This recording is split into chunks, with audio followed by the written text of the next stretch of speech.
তোমার রিগ্রেট নেই নাকি আছে? না, নেই। কারণ তুমি বলছিলে একটু আগে যে যতগুলো ভুলই করেছি আমি সেগুলো সবই জরুরি ছিল, যেটা তুমি মানে শুরুতেই বলছিলে।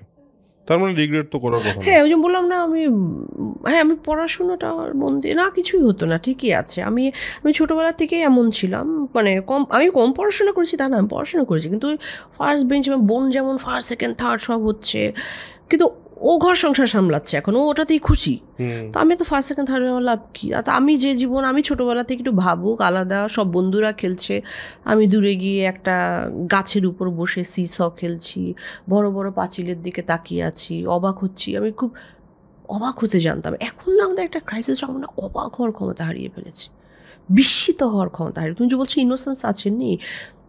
আমি দেখি আমার মাকে এখনও একটা ঘাস ফুল দিলে, কি সুন্দর ঘাস ফুল, ও মা, একটা ঘাস ফুল দেখলে মা অবাক হয়ে যায়। তার বয়স তো কত, আমাকে জন্ম দিয়েছে, মানে কোনো কিছুতে মা ফোন করবে না। মা যখন একটা ফোন করছে আমাকে শুটিং, তার মানে সে কোনো একটা গাছ বা একটা অদ্ভুত ফুল আবিষ্কার করে ফেলেছে।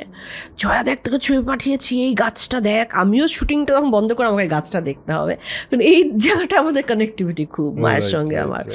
এটা বোধহয় আমি হারিয়ে ফেলেছি আরও এই অভিনয় করতে গিয়ে, যে সস্তা একটা জনপ্রিয়তা, হাততালি, পিঠ চাপড়ানো, সেগুলোর জন্যে।